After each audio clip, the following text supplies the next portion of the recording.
Witam w kolejnym odcinku Stolarskie Triki z Ameryki i dziś powiem Wam, jak ja ostrzę dłuta, konkretnie dłuta. O wiertłach będzie kiedy indziej, a dziś dłuta. Mam taki, zresztą każdy stolarz ma pewnie takie bardziej fancy, znaczy się takie bardziej drogie, lepsze dłuta do lepszych robót, albo żeby się pochwalić, że takie mają, bo w ogóle nie używają ich.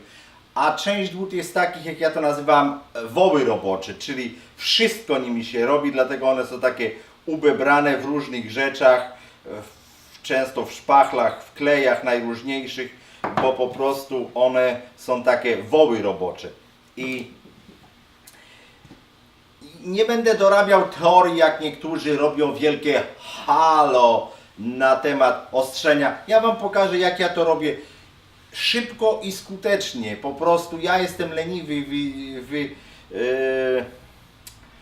Opanowałem taką technikę, która dla mnie pracuje świetnie. Może nie dla wszystkich to będzie pracować, ale dla mnie to pracuje świetnie. Wiadomo, że jesteście na robocie, upadło Wam dłuto i akurat te dłuto Wam potrzeba. No to wiadomo, że nie będziecie spędzać godzinę czasu, żeby je ostrzyć. Po prostu szlifierka paskowa, jaka by ona nie była, ktoś trzyma to, albo stawiam na jakiś stół, albo na jakieś kobyłki, ktoś mi to trzyma, ja zakładam tu papier 150 i po prostu przelecę te dłuto. Potem papierkiem 240, 5 minut, może nawet nie, i jest gotowy do pracy. Żeby tu pokazać, jak ja to robię, to zrobię na stołowej, małej szlifierce pasowej, bo nie mam nikogo, żeby mi tu podtrzymać, a tak będzie mi nawet to wygodniej. Więc na początek jadę na szlifierce pasowej, potem mam diamentową kostkę z gradacją od 200, 300, 400, 600 i w zasadzie dla tych dłut, które są takie woły robocze, więcej nie potrzebuję. Mam kilka takich dłut, takich fancy, czyli może nie, one nie były bardzo drogie, ale są ostre jak brzytwa, że nimi można się ogolić. I też je czasami potrzebuję podostrzyć. Wiadomo, że jak dłuto mamy takie ostre, które nas goliło i coś robiliśmy, to nie będziemy napierdzielać nimi gwoździ, bo do takiej roboty mamy woły robocze, czyli inne dłuta. Nawet jeżeli to są takie same, to ja mam posegregowane do brudnej roboty, do ciężkiej roboty i do takich bardzo delikatnych, bo wiadomo, że naostrzyć dłuto tak, żeby brało dobrze, ale żeby nie było, nie będzie w stanie golić, ale będzie bardzo ostre, mogę to zrobić w ciągu kilku minut. Natomiast żeby dłuto goliło, no to jest dłuższy proces i to trzeba nad tym, niestety, tego się nie da przeskoczyć. Dobrze wiedzą ci, co mają brzytwy i próbowali naostrzyć brzytwę. W tych czasach niewiele kto ma brzytwę, bynajmniej do golenia, poza fryzjerami z najwyższej półki, także podejrzewam, że nie bardzo macie doświadczenie w tym. Ale mówię, przybliżę tu i pokażę Wam, jak ja to robię tak na robocie, na szybko. Jeszcze abstrahując od ostrzenia dłut, właśnie użyłem tego wczoraj i przypomniało mi się, że jeszcze tego nie pokazywałem, a to jest bardzo fajne urządzenie do znajdowania kształtów. To są po prostu cienkie plastikowe, takie no milimetrowe listki i one pozwalają nam bardzo dokładnie zbadać jakiś profil, zwłaszcza jaki jest na ścianie i nie wiemy, jaki potrzeba, żeby kontynuację zrobić, bo ściana została rozebrana i trzeba pociągnąć taką samą listwę koronową, więc bierzemy tak, proszę bardzo, odrysowujemy i potem sprawdzamy na warsztacie, czy mamy taki nóż. Ale mówię, no tym można znaleźć najróżniejsze wzory, niekoniecznie listew koronowych, ale najróżniejszych innych listew, dlatego że te listki są milimetrowe, jest bardzo wygodne, ale to nie o tym dzisiaj. Przestawię szlifierkę i pokażę Wam. Tu mam takie długie, szerokie, taki wół roboczy, ono jest chyba cal i 1/4 albo cal i pół, także zacznę od tego. Po prostu włączam.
Myślę, że nie widzieliście tam, jak ostrzyłem na bieżąco, jak one są ostre, także po 150 papierem praktycznie to ja te dłuta już puszczam do roboty.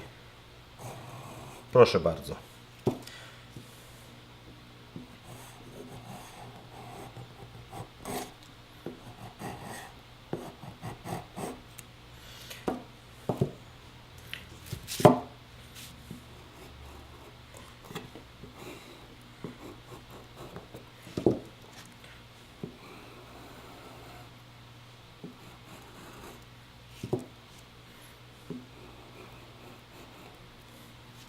Oczywiście, jeżeli...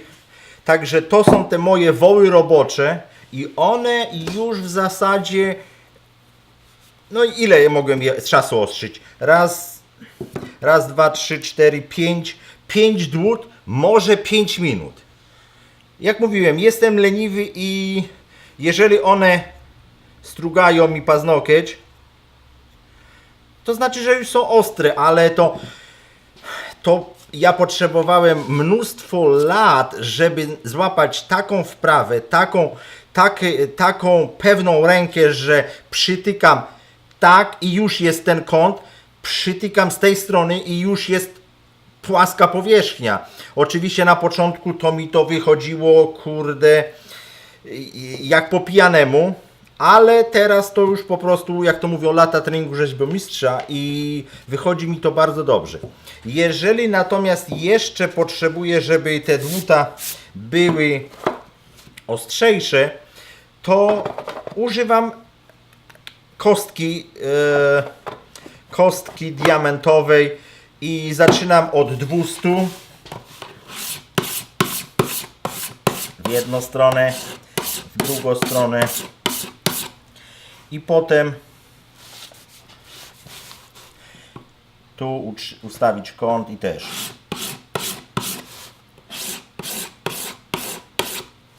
I w zasadzie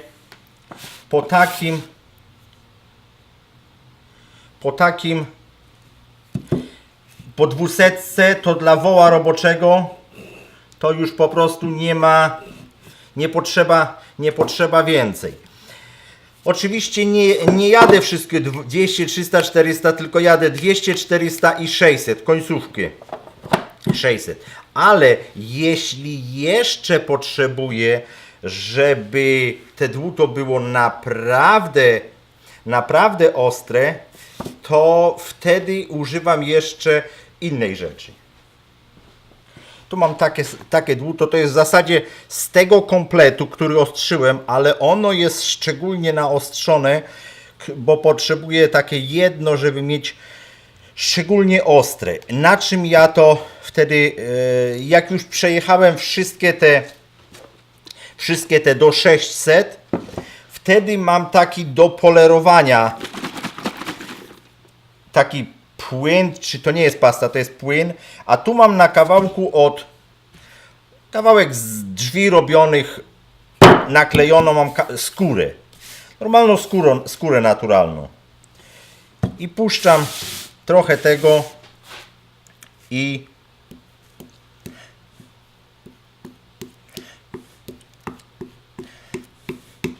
się bawię. To jest dość żmudna robota, ale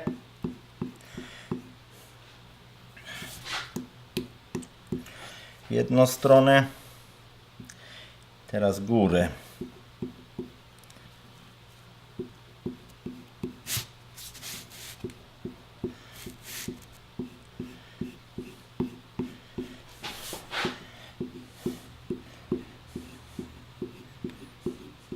Pamiętacie, jak ktoś pamięta, jak w dawnych czasach fryzjerzy golili szyję brzytwo, to oni mieli paski skórzane właśnie przymocowane i tym paskiem skórzanym oni polerowali ostrze brzytwy. Ponieważ tego się nie da powtórzyć, dlatego że mam włosy na ręku, więc zobaczymy, powinno to już golić. O.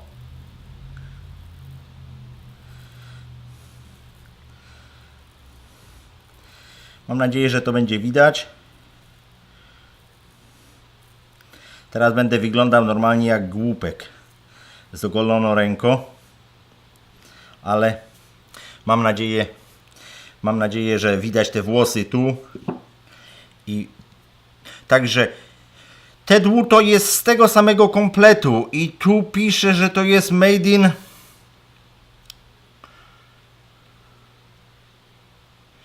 przepraszam. Te dłuta są już made in USA, czyli to są amerykańskie dłuta. Myślałem, że to są chińskie dłuta, bo kupiłem je z pół roku temu dość tanio, a one wszystkie to są wszystko amerykańskie dłuta. To może i to tłumaczy, dlaczego ta stal jest taka dobra, że po prostu daje się to naostrzyć tak, że mogę się ogolić. Mam nadzieję, że się podobało. Widać moją ogoloną rękę, także chyba muszę ogolić resztę, bo będę wyglądał jak normalnie, będę wyglądał jak kretyn. Pokazałem Wam bez żadnych pierdu, jak to niektórzy robią wielkie halo koło ostrzenia dłut. To jest po prostu czynność jak każda inna, jak wbijanie gwoździ, jak to opanujecie szybko, to nie potrzeba Wam przyrządów, przystawek, nastawek, Bóg wie co. Szlifierka taka albo taka, pewna ręka i pojechał i jest zrobiona robota. Najważniejsze jest, że metoda, która jest skuteczna, jest dobra. I ja nie mówię, że te przystawki są złe, ale to tyle zajmuje czasu. Ja to kiedyś próbowałem. To stwierdziłem, że prędzej się nauczę ręcznie to robić dobrze, niż z tymi przystawkami kąty pierdu. Czy myślicie, że przedwojenni stolarze łapali ten kąt, jaki tu jest i że to musi być 30 stopni, bo jak 31 to już jest nieszczęście. Oni mieli to głęboko gdzieś i jak mnie uczył stolarz, który przed wojną się uczył i po wojnie jeszcze miał warsztat stolarski, przez jakiś czas komuniści mu zabrali, ale potem znowu otworzył, to mówi, nauczysz się na oko tego wszystkiego robić, tak żeby to brało dobrze. Jak za duży kąt zrobisz, ono będzie za bardzo chciwo brało, za bardzo będzie wchodzić w materiał. Jak zrobisz za mały kąt, to nie będzie Ci brało. Mówi, nauczysz się z czasem, do których robót, jakie dłuta stosować, z jakim kątem. I jak ja mam tutaj kąt, który jest tam no pewnie ze 30 stopni, ale jak wycinam rogi gdzieś głębokie, pod zamki na przykład takie specjalne w drzwiach, to tu mam pewnie kąt, nie wiem, no z 60 stopni, dlatego że przy tak ogromnym kącie mi jest to łatwo. Ja wezmę to ręką i po prostu pchnę i mi to idzie, bo ten kąt jest bardzo ostry. Nie będę tego sobie niszczył, bo to jest moja podstawka, ale mówię, te dłuto z takim dużym kątem 60 stopni albo większym nawet mam tylko do robienia wycinania rogów gdzieś po wycinkach frezem. I mówię, praktycznie każde dłuto ma inny trochę kąt, bo każdego dłuta używam do czegoś innego. I mam na przykład 19 mm dłuta i pewnie to będzie nawet stamtąd widać, że one mają zupełnie inne kąty, bo używam ich do różnych rzeczy. Dlatego to nie jest tak, że książkowy kąt taki i już. W zależności do tego, co robicie.